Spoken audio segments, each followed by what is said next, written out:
স্বাগত ডিবিসি সংবাদে আপনাদের সাথে আছে রঞ্জন শুভ্র। এবারে বিস্তারিত। অন্তর্বর্তী সরকারকে অগ্রাধিকার ঠিক করতে হবে, নয়তো জনগণ তাদের দক্ষতা নিয়ে প্রশ্ন তুলবে, এমনটাই বলেছেন বিএনপির ভারপ্রাপ্ত চেয়ারম্যান তারেক রহমান। তার অভিযোগ, দেশ বিদেশ থেকে অন্তর্বর্তী সরকারকে ব্যর্থ করার ষড়যন্ত্র চলছে, কিন্তু এই সরকারকে কোনোভাবেই ব্যর্থ হতে দেয়া যাবে না। এদিকে দলটির মহাসচিব মির্জা ফখরুল ইসলাম আলমগীর বলেছেন, নির্বাচন দিতে দেরি হলে সমস্যা বাড়তে থাকবে। শনিবার বিকেলে রাজধানীর ইঞ্জিনিয়ার্স ইনস্টিটিউশনে জাতীয়তাবাদী টেক্সটাইল ইঞ্জিনিয়ার্স অ্যাসোসিয়েশন অব বাংলাদেশের আয়োজনে তৃতীয় কাউন্সিলের দ্বিতীয় অধিবেশন। এতে অংশ নিয়ে বিএনপির মহাসচিব বলেন, নির্বাচন কেন্দ্রিক সংস্কারগুলো দ্রুত শেষ করতে না পারলে সমস্যা বাড়বে।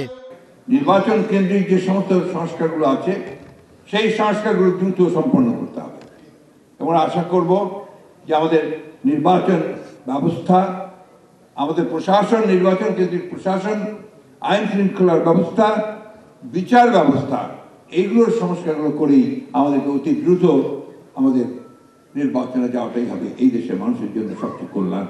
যুক্তরাজ্যের লন্ডন থেকে ভার্চুয়ালি যোগ দিয়ে দলের ভারপ্রাপ্ত চেয়ারম্যান তারেক রহমান বলেন, অন্তর্বর্তী সরকারকে অগ্রাধিকার ঠিক করতে হবে, না হলে প্রশ্ন তুলবে জনগণ। কোনটা প্রায়োরিটি দিবেন ওনারা, সেটা যদি ভুল হয় তাহলে কিন্তু জনগণের কাছে সরকারের অদক্ষতা হিসাবেই কিন্তু এটি বিবেচিত হবে। এই সরকারকে ব্যর্থ করে দিতে যে স্বৈরাচার ছিল, পলাতক যে স্বৈরাচার, তার এবং তাদের দোসররা কিন্তু বসে নেই। সেটা দেশের ভেতরেই হোক বা দেশের বাইরেই হোক, প্রশাসনের ভিতরেই হোক বা বাইরে হোক, ওরা কিন্তু ওত পেতে আছে যে কিভাবে এই অন্তর্বর্তীকালীন সরকারকে ব্যর্থ করে দেওয়া যায়। দেশের গার্মেন্টস খাতের গুরুত্ব তুলে ধরে আগামীতে বিএনপি ক্ষমতা এলে রপ্তানি সম্প্রসারণের কথাও বলেন তারেক রহমান। আরও কিভাবে নতুন পণ্যের রফতানি বাজার তৈরি করা যায়।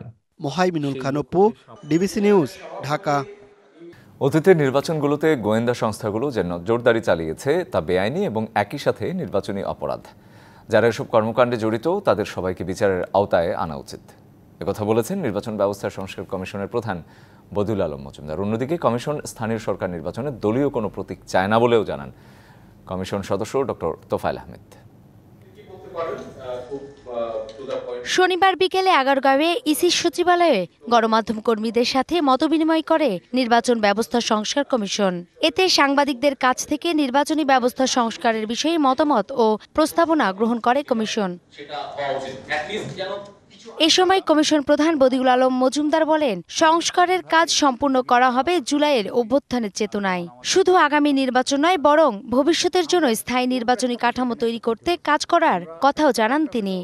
আমাদের ১৫০ সহস্রের মতো ব্যক্তির প্রাণহানি ঘটেছে, ২০-৩০ হাজার ব্যক্তি আহত হয়েছে। আমরা যেন তাদের রক্তের প্রতি বিশ্বাসঘাতকতা না করি। নির্বাচনী অপরাধ করে শাস্তির পরিবর্তে কেউ পার পেয়ে গেলে অনিয়ম আরো উৎসাহিত হয়, তাই কঠোর শাস্তি নিশ্চিতের তাগিদও দেন কমিশন প্রধান। যে গোয়েন্দা সংস্থা, যে বিশেষ সংস্থাগুলো যে কাজগুলো করেছে, এগুলো গুরুতর অন্যায়, এগুলো বেআইনি, এগুলো শাস্তিযোগ্য অপরাধ। চেষ্টা করছি যাতে আমরা একগুচ্ছ প্রস্তাব উত্থাপন করতে পারি, যার মাধ্যমে আমাদের রাজনৈতিক অঙ্গনটা মানুষের কল্যাণমুখী হয় এবং আমাদের নির্বাচন ব্যবস্থাটা শক্ত ভিত্তির উপর দাঁড়ায় এবং গণতান্ত্রিক ব্যবস্থাটা কার্যকর হয়। অন্যদিকে কমিশন স্থানীয় সরকার নির্বাচনে কোনো দলীয় প্রতীক চায় না বলেও জানান কমিশন সদস্য ডক্টর তোফায়েল আহমেদ। আমরা এখনো তো ফাইনাল কোনো কিছু করিনি, কিন্তু এমনি যে আমরা কথাবার্তা বলি তাতে করে একটা কনসেনসাস মনে হয় আমার, দলীয় প্রতীক আমরা কেউ চাই না। হ্যাঁ, দলীয় প্রতীকে নির্বাচন হোক, এটা আমরা চাই না। তো এটা আলটিমেটলি ফাইনালি যদি আপনারাও রিফ্লেকশন এরকম হয়, এটাই হয়তো আলটিমেটলি আসবে, এতটুকু আমি বলতে পারি। সবার মতামত নিয়েই সংস্কার প্রস্তাব তৈরি করা হবে বলেও সভায় জানানো হয়। সেই জায়গায় থাকবে নাকি এটা পার্লামেন্টের সিস্টেমে যাবে? নূপুর মাহমুদ, ডিবিসি নিউজ, ঢাকা। অন্তর্বর্তী সরকারের প্রথম ১০০ দিনে ব্যাংক ও আর্থিক খাতে সীমাহীন লুণ্ঠনের সুযোগ বন্ধ হয়েছে, কিন্তু অর্থনীতি এখনও ঝুঁকিমুক্ত নয়। বিভিন্ন মন্ত্রণালয়ের মধ্যে সমন্বয়হীনতায় মূল্যস্ফীতির লাগাম টানতে পারেনি সরকার, ফলে নিত্যপণ্যের দামের ঊর্ধ্বগতিতে নাভিশ্বাস জনগণের। এদিকে আস্থার সংকটে ভুগছেন দুর্বল ব্যাংকের গ্রাহকরা। রেমিটেন্সে কিছুটা স্বস্তি মিললেও পোশাক শিল্পে অস্থিরতা নেতিবাচক প্রভাব ফেলছে। বিগত সরকারের সময় অর্থ পাচার, ঋণ খেলাপিদের সুবিধা দেয়া, টাকা ছাপিয়ে ব্যাংক টিকিয়ে রাখা, রাজনৈতিক বিবেচনায় প্রকল্প অনুমোদন এবং সীমাহীন লুটপাটে স্থবির ছিল দেশের অর্থনীতি। এমন পরিস্থিতিতে ব্যাংক খাত সংস্কার, রিজার্ভ থেকে ডলার বিক্রি বন্ধ, পাচার হওয়া অর্থ উদ্ধারে কমিটি গঠনসহ বেশ কিছু পদক্ষেপ নেয় অন্তর্বর্তী সরকার। এতে অর্থনীতিতে কিছুটা স্বস্তি ফিরলেও সংকট কাটেনি। কিছু ক্ষেত্রে আমরা পজিটিভ পাই, কিন্তু সেটা যে পুরো মাত্রায় পজিটিভ সেটা বলবো না, কারণ আমি অর্থনীতির দিকগুলাই বিশ্লেষণ করলে অনেক কিছু শঙ্কাও দেখতে পাই। যেমন এক্সপোর্ট আর্নিংসের ক্ষেত্রে আমি বলবো প্রবৃদ্ধি আছে, কিন্তু তার সাথে লেবার আনরেস্টের সংখ্যাটাকে কিন্তু উড়িয়ে দেওয়া যায় না। নিত্যপণ্যের চড়া দামে হিমশিম সাধারণ মানুষ। শুল্ক কমালেও বিভিন্ন মন্ত্রণালয়ের সমন্বয়হীনতায় কমছে না মূল্যস্ফীতি। শুধু ট্যারিফ কমালে হবে না, কিন্তু সেটা যাতে জনগণ সেই সুবিধাটা যাতে পায়, বাজারে তার প্রভাব যাতে পড়ে, সেই জায়গাটা আসলে মনিটর করার একটা ব্যবস্থাপনা দরকার। আরেকটা হচ্ছে বাজার ব্যবস্থাপনা। মধ্যস্বত্বভোগী যাদেরকে বলছি, বাজারকে যাতে ইনফ্লুয়েন্স না করতে পারে, স্টক না করতে পারে, তো সেই জায়গাটা আমি মনে করি এখনও কাজ করার সুযোগ আছে, কারণ এই উদ্যোগটা বাজার ব্যবস্থাপনাটা আমাদের বড় ধরনের ঘাটতি। এছাড়া ডলার সংকট কিছুটা কাটলেও বেড়েছে টাকার সংকট। নিঃসন্দেহে আমাদের দেশে অনেক ব্যাংক আছে যে এইসব ব্যাংকের প্রয়োজন নেই, এবং সেটা আমরা জানি রাজনৈতিক উদ্দেশ্যে, রাজনৈতিক কারণে এসব ব্যাংকের লাইসেন্স দেওয়া হয়েছিল। এই ব্যাংকগুলো এখন আমাদের অর্থনীতি এবং ব্যাংকিং খাতে খুব বিশাল বোঝা হয়ে গেছে, কারণ এইসব ব্যাংকে অবাধ লুটপাট চলেছে। যে আমানতকারীদের টাকা ফেরত দেওয়ার যে চ্যালেঞ্জটি কীভাবে গ্রহণ করা হবে, এইটি হচ্ছে এখন ব্যাংকের খাতে সবচেয়ে বড় সমস্যা। নিত্যপণ্যের দাম কমানো, দ্রুত ব্যাংক ও পোশাক খাতে শৃঙ্খলা ফেরানো, রেমিটেন্সের ধারা অব্যাহত রাখা এবং পাচার হওয়া অর্থ দ্রুত ফেরত আনার পরামর্শ দিয়েছেন বিশ্লেষকরা।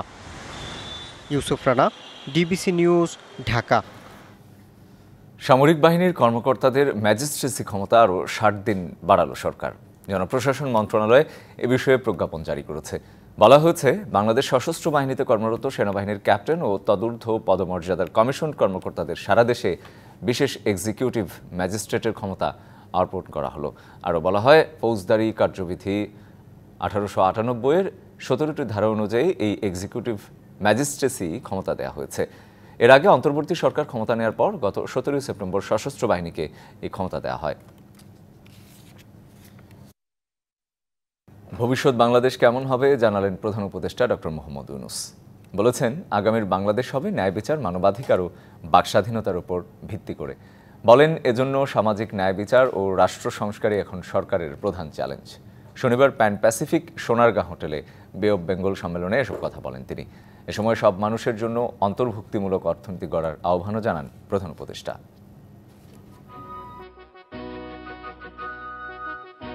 16 বছরের দুঃশাসন পেরিয়ে মাত্র 100 দিন আগে নতুন রূপ পেয়েছে এই শহর। এভাবেই ঢাকাকে বিদেশিদের কাছে পরিচয় করে দিলেন প্রধান উপদেষ্টা ডক্টর মোহাম্মদ ইউনূস। বে অফ বেঙ্গল কনভারসেশনে 8 শতাধিক প্রতিনিধিকে নিয়ে শহীদ ও আহত বিপ্লবীদের প্রতি জানান শ্রদ্ধা। বলেন, তরুণদের হাত ধরে এগিয়ে যাবে আগামীর বাংলাদেশ, যা হবে ন্যায় বিচার, মানবাধিকার ও বাক স্বাধীনতার উপর ভিত্তি করে। সবাইকে সঙ্গে নিয়ে একটি সমাজ গড়ার আওয়াজ তুলেছেন তরুণরা। আগামীর বাংলাদেশ হবে ন্যায় বিচার, মানবাধিকার ও বাক স্বাধীনতার উপর ভিত্তি করে গঠিত। ন্যায় বিচার প্রতিষ্ঠা ও রাষ্ট্র সংস্কারই সরকারের প্রধান চ্যালেঞ্জ। জানি সবাইকে ধৈর্য ধরার আহ্বান জানান ডক্টর ইউনূস। সম্পদকে কুক্ষিগত করা হবে না, সবার মাঝে সমানভাবে বন্টন হবে। দেশে ন্যায় বিচার প্রতিষ্ঠা ও রাষ্ট্র সংস্কারই সরকারের প্রধান চ্যালেঞ্জ। এজন্য সবাইকে ধৈর্য ধরতে হবে। 3 দিনের এ সম্মেলনে জলবায়ু পরিবর্তন মোকাবেলায় পরিবেশ বান্ধব নতুন সভ্যতা গড়ার আহ্বান জানান প্রধান উপদেষ্টা। বলেন, অর্থনৈতিক প্রবৃদ্ধির সুফল সুষম বন্টনেই তা সম্ভব। এমন একটি অর্থনীতি গড়ে তুলি যেখানে প্রযুক্তি ও অর্থনৈতিক প্রবৃদ্ধির ফল সবার মধ্যে সমানভাবে ভাগ করা হবে, শুধুমাত্র কিছু বিশেষ সুবিধাভোগীদের মধ্যে সীমাবদ্ধ থাকবে না। সবশেষে বিদেশি প্রতিনিধিদের ঢাকা শহর ঘুরে দেখার আহ্বান জানিয়ে প্রধান উপদেষ্টা বলেন, কারো অর্থায়ন ছাড়াই নিজেদের স্বপ্ন এঁকে রেখেছেন বাংলাদেশের তরুণরা। এ কনভারসেশনে এবারে প্রতিপাদ্য একটি ভঙ্গুর বিশ্ব। এ অঞ্চলে দ্রুত বিকাশমান পরিস্থিতিকে বৈশ্বিক প্রেক্ষাপটে জানা ও বোঝার জন্য এ উদ্যোগ। এবারে ৭৭টি সেশনে আলোচনা হবে গণমাধ্যমের স্বাধীনতা ও অপতথ্য, জলবায়ু পরিবর্তন, বাণিজ্য ও ভূরাজনীতি এবং মানবাধিকার প্রসঙ্গে। Bijan Kumar Das, DBC news, Dhaka. বিগত স্বৈরাচার সরকারের পতনের পর থেকে পুলিশের মতো অ্যাডমিন ক্যাডার ভাবমূর্তির সংকটে ভুগছে। তাই ভাবমূর্তির সংকট কাটিয়ে ওঠায় এখন প্রশাসনের সবচেয়ে বড় চ্যালেঞ্জ বলে মন্তব্য করেছেন প্রধান উপদেষ্টার মুখ্য সচিব। রাজধানীতে এক সেমিনারে এমন মন্তব্য করে বিগত দিনের ন্যাক্কারজনক অধ্যায় থেকে বেরিয়ে আসার তাগিদও দেন তিনি। ৫ই আগস্ট পর্যন্ত প্রশাসনের অধিকাংশ কর্মকর্তাই ফ্যাসিস্টদের সহায়তা করেছেন। তারা অ্যাডমিন ক্যাডারকে পরিণত করেছিলেন লুটেরাদের সহযোগিতা সার্ভিসে। আর তাই গণ অভ্যুত্থানে আন্দোলনকারীদের পাশে না থাকায় ভাবমূর্তি সংকটে পড়েছে প্রশাসন। শনিবার বিকেলে রাজধানীর নিউ ইস্কাটনে অ্যাডমিনিস্ট্রেটিভ সার্ভিস অ্যাসোসিয়েশন আয়োজিত প্রশাসনিক সংস্কার ও উন্নয়ন, বর্তমান প্রেক্ষিত ও ভবিষ্যৎ ভাবনা বিষয়ক আলোচনায় উঠে আসে এসব কথা। ভালো হোক মন্দ হোক। অনুষ্ঠানে বক্তারা আরও বলেন, গেল ১৬ বছরে ফ্যাসিস্ট সরকার প্রতিটি স্তরে তাদের সমর্থকদের গুরুত্বপূর্ণ পদে বসিয়েছিল। দ্রুত তাদের অপসারণ করা না গেলে স্বচ্ছ ও জবাবদিহিমূলক প্রশাসন গড়া সম্ভব নয়। আজকের এই আপনাদের আলোচনা, আপনাদের এই সুপারিশ আমরা অলরেডি বলেছি, এটা আমরা ওখানে নিয়ে যাব। আমরা এখান থেকে যেগুলো গ্রহণযোগ্য সেগুলো অবশ্যই আমাদের হোমওয়ার্কটা আপনারা করে দিলেন। সংস্কার কমিশনের প্রতিবেদনের ভালো দিকগুলো বাস্তবায়নের মাধ্যমে আগের কলঙ্কজনক অধ্যায় থেকে বেরিয়ে আসার আহ্বান জানান প্রধান উপদেষ্টার মুখ্য সচিব। এই ছাত্ররা আমার কাছে আসে, এসে বলে যে তারা দেখছে প্রশাসনের কোনো জায়গায় তাদের জন্য কোনো আবেগ নেই, তাদের জন্য কোনো অনুভূতি নেই, তাদের জন্য আগ বাড়িয়ে কিছু করার মতো কোনো লোক নেই। আমরা যে গর্তে পড়ে গেছিলাম ১৫.৫ বছরে, তার থেকে কিভাবে আমাদের সার্ভিসকে উপরে তুলে আনব এবং আমাদের ভাবমূর্তিকে পুনঃপ্রতিষ্ঠিত করব। উল্লেখ্য, ৫ই আগস্ট শেখ হাসিনা সরকারের পতনের পর এখন পর্যন্ত ৬৬৭ জন কর্মকর্তা অতিরিক্ত সচিব হিসেবে পদোন্নতি পেয়েছেন। মাহফুজা বৃষ্টি, ডিবিসি নিউজ, ঢাকা। ১০ বছরে দেশে শিক্ষিত বেকার বেড়েছে ৩ গুণ। এছাড়া প্রশাসনে ক্ষমতার অপব্যবহার ঠেকাতে জোর দিতে হবে। ভয়েস ফর রিফর্ম আয়োজিত দিনব্যাপী আলোচনায় এমন কথাই উঠে এসেছে। এছাড়া আলোচকরা আরও বলেন, সড়কে বিশৃঙ্খলায় রাজধানীর অস্বস্তিকর যানজটের মূল কারণ। বাংলা একাডেমিতে এই আলোচনায় অংশ নেন রাজনীতিবিদ, অর্থনীতিবিদ, উন্নয়ন কর্মী সহ বিভিন্ন শ্রেণী পেশার মানুষ। রাষ্ট্র সংস্কারে সহযোগিতা করার লক্ষ্যে অক্টোবরে আত্মপ্রকাশ করে নাগরিক প্ল্যাটফর্ম ভয়েস ফর রিফর্ম। শনিবার বাংলা একাডেমিতে তাদের আয়োজনে দিনব্যাপী মেরামত আলাপ ২ আলোচনা হয় দেশের নানা অঙ্গনে সংস্কারের বিষয়। আলোচনার প্রথমেই উঠে আসে দেশের বেকারত্ব প্রসঙ্গ। বক্তারা বলেন, শিক্ষিত বেকার সমস্যা অর্থনীতির উপর ব্যাপক চাপ সৃষ্টি করছে।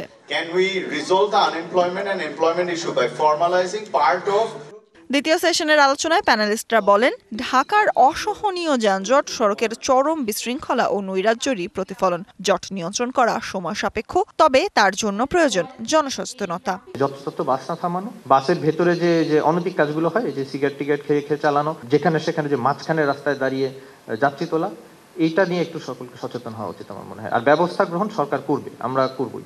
বাস রুট রেশনালাইজেশন এত ভালো একটা ঔষধ, পুরো পৃথিবীতে কাজ করছে, আমরা কেন পাচ্ছি না? এই ওষুধ আমার শরীরে কেন কাজ করছে না? সমস্যা তাহলে ওষুধে না, সমস্যা তাহলে আমার শরীরে। আমি হয়তো ঠিকভাবে ওষুধ ঠিকমতো খাচ্ছি না, অথবা আমি কোনো অনিয়ম করছি। বিকেলে প্রশাসনকে জনকল্যাণমুখী করতে ক্ষমতার বিকেন্দ্রীকরণ ও জবাবদিহির ওপর গুরুত্ব দেন বক্তারা। অ্যাডিশনাল সেক্রেটারির জন্য যদি পোস্ট থাকে ৪০ জন, প্রমোশন পেয়েছেন ৪০০ জন, টপ হেভি হয়ে গেছে। কারণ ওই পলিটিক্যালি হচ্ছে গিয়ে ওনাদেরকে পুনর্বাসন করার ব্যাপার। সো অতিরিক্ত যে আছে সেটা দূর করা প্রয়োজন, সেটা আমরা মনে করি।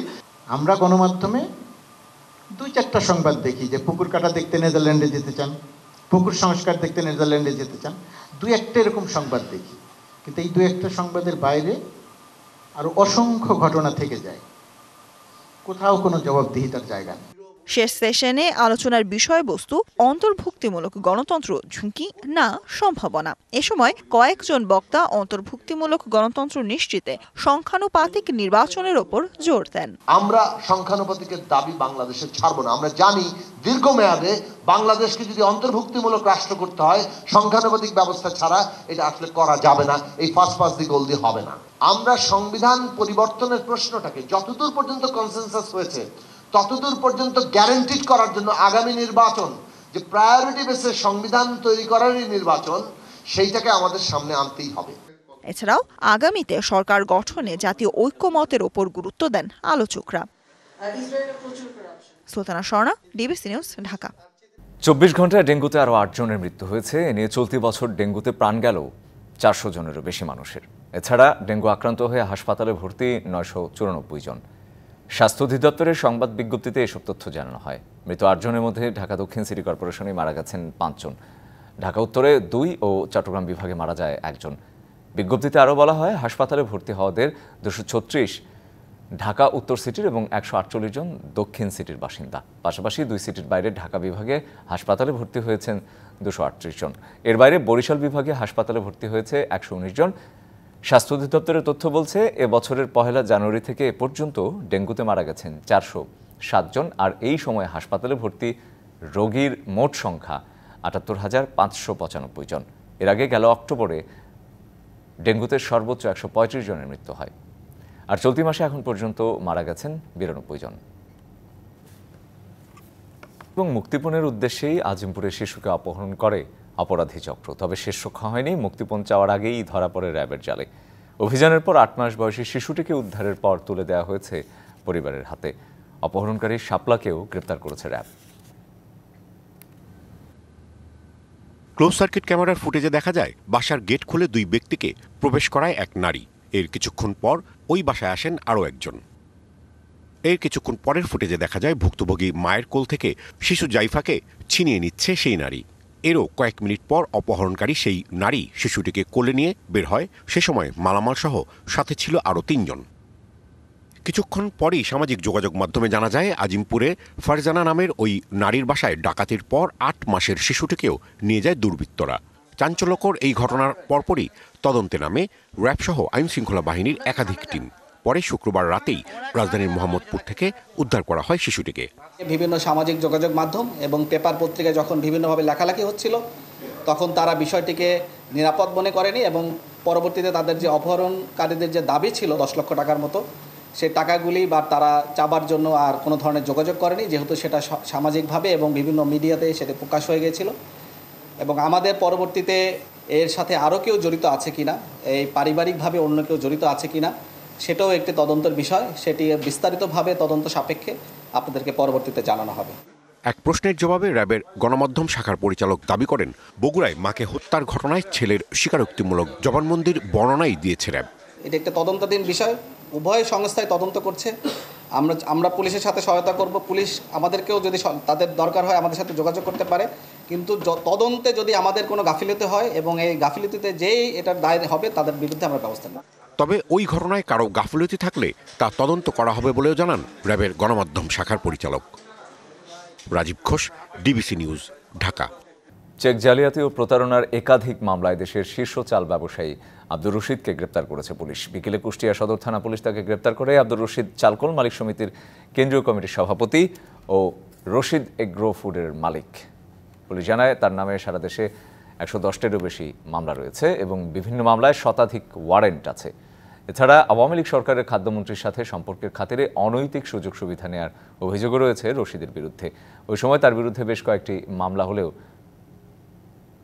ব্যবস্থা না নেওয়ায় পার পেয়ে যান তিনি।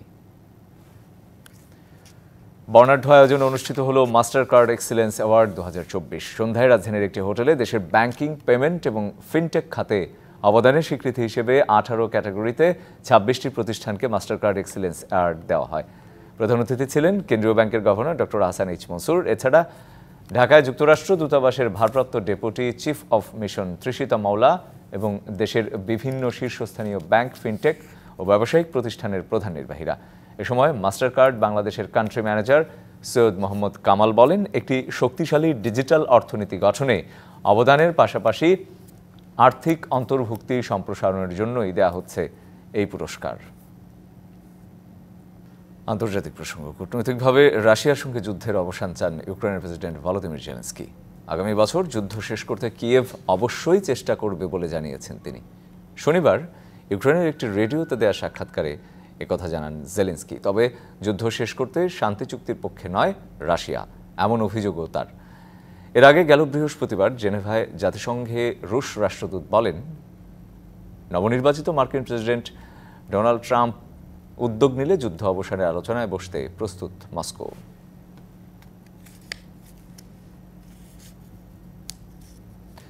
লন্ডনে অনুষ্ঠিত হল 15তম বাংলা বইমেলা এবং সাহিত্য ও সাংস্কৃতিক উৎসব। 9 ও 10ই নভেম্বর লন্ডনের টাউন হলে এই মেলার আয়োজন করা হয়। প্রতিনিধি জুবায়ের আহমদ জানান, বাংলা বইমেলা লন্ডন সমন্বয় কমিটির উদ্যোগে যুক্তরাজ্য উদীচী ও টাওয়ার হ্যামলেট কাউন্সিলের সহযোগিতায় মেলা অনুষ্ঠিত হয়। প্রধান অতিথি ছিলেন ঢাকা বিশ্ববিদ্যালয়ের ইংরেজি বিভাগের সাবেক চেয়ারম্যান অধ্যাপক সৈয়দ মঞ্জুরুল ইসলাম। মেলার অন্যতম আকর্ষণ ছিল চিত্র প্রদর্শনী, কবিতা আবৃত্তি, শিশুদের পরিবেশনা। কথাসাহিত্যিক সালেহা চৌধুরীর সভাপতিত্বে বিশেষ অতিথি ছিলেন টাওয়ার হ্যামলেটসের কাউন্সিলের সংস্কৃতি বিষয়ক cabinet member councillor Kamrul Hossain, cabinet member Mostak Ahmed. আরও উপস্থিত ছিলেন এনফিল্ড কাউন্সিলের মেয়র মোহাম্মদ ইসলাম, নিউহ্যাম কাউন্সিলের civic ambassador councillor Rahima Begum সহ অন্যান্যরা। জমকালো আয়োজনে ওমানের সোহার অঞ্চলে উদ্বোধন করা হয়েছে বাংলাদেশ মালিকানাধীন প্রতিষ্ঠান সাইফা পারফিউম। প্রতিনিধি ফোরকান মাহমুদ জানান, প্রতিষ্ঠানের উদ্বোধন করেন চট্টগ্রাম সমিতি ওমানের সভাপতি ইয়াসিন চৌধুরী সিআইপি। উপস্থিত ছিলেন সাইফা পারফিউমের কর্ণধার মোহাম্মদ জাহিদ হোসেন ও স্পন্সর ইসা আবদুল্লাহ আল রুহাইলি সহ নানা শ্রেণী পেশার প্রবাসীরা। প্রতিষ্ঠানটিতে ওমানের জনপ্রিয় পারফিউম বাখুর সহ প্রায় 300 রকমের পণ্য পাওয়া যাচ্ছে। উদ্বোধনী অনুষ্ঠানে পবিত্র কোরআন তেলাওয়াত ও দোয়া মাহফিলের আয়োজন করা হয়। কাতারের Hamad medical corporation blood donation সেন্টারে রক্তদান কর্মসূচি অনুষ্ঠিত হয়েছে। বাংলাদেশ কোরআন সুন্নাহ পরিষদের পরিচালনায় এই রক্তদান কর্মসূচির আয়োজন করা হয়। কাতার প্রতিনিধি আমিন ব্যাপারী জানান, কোরআন সুন্নাহ পরিষদের সভাপতি আনোয়ারুল ইসলামের সভাপতিত্বে ও রেজাউল করিমের পরিচালনায় অনুষ্ঠানে প্রধান অতিথি হিসেবে বক্তব্য দেন রাষ্ট্রদূত মোহাম্মদ নজরুল ইসলাম। কাতারে বাংলাদেশের ভাবমূর্তি বজায় রাখার পাশাপাশি সামাজিক দায়বদ্ধতায় সবাইকে এগিয়ে আসার আহ্বান জানান রাষ্ট্রদূত। উপস্থিত ছিলেন শতাধিক প্রবাসী বাংলাদেশি। রাঙামাটির কাপ্তাই হ্রদের নীল জলরাশিতে অনুষ্ঠিত হল সুবলং চ্যানেলের সাঁতার প্রতিযোগিতা। রাঙামাটির সুবলং থেকে শহীদ মিনার পর্যন্ত 13.5 কিলোমিটার পথ পাড়ি দেয় 26 জন সাঁতারু।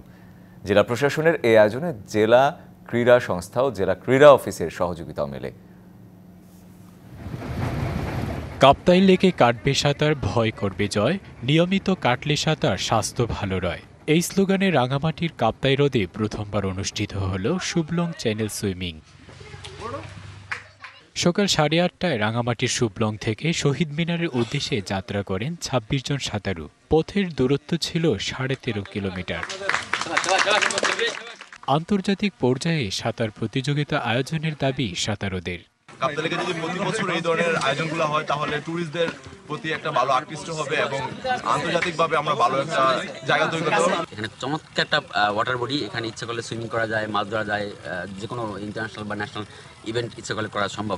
নিয়মিত এমন আয়োজন করার প্রত্যাশা জেলা প্রশাসকের। যারা প্রতিভাবান সাঁতারু আছে তাদেরকে বের করে নিয়ে আসা, এবং রাঙামাটিতে এই ধরনের উদ্যোগ ইতোপূর্বে কখনো গ্রহণ করা হয়নি। তো রাঙামাটিতে অনেক ভালো সাঁতারু আছে যারা কখনোই এই ধরনের সুযোগ পায়নি। আগামী বছর বা এর পরেও আমরা এই ধরনের কার্যক্রম আমরা অব্যাহত রাখবো। 3 ঘন্টা 54 মিনিটে শহীদ মিনার ঘাটে প্রথম পৌঁছেন সাইফুল ইসলাম রাসেল। 4 ঘন্টা 14 মিনিটে ঘাটে পৌঁছে দ্বিতীয় হন তৌফিকুজ্জামান এবং তৃতীয় হন Mohammad Ferdous. DBC news desk. এ ছিল এখনকার মতো। ডিবিসি নিউজের সংবাদগুলো পড়তে ভিজিট করুন dbcnews.tv। আরও ভিজিট করুন ডিবিসি নিউজের ফেসবুক পেজ এবং ইউটিউব চ্যানেল। সঙ্গে থাকুন।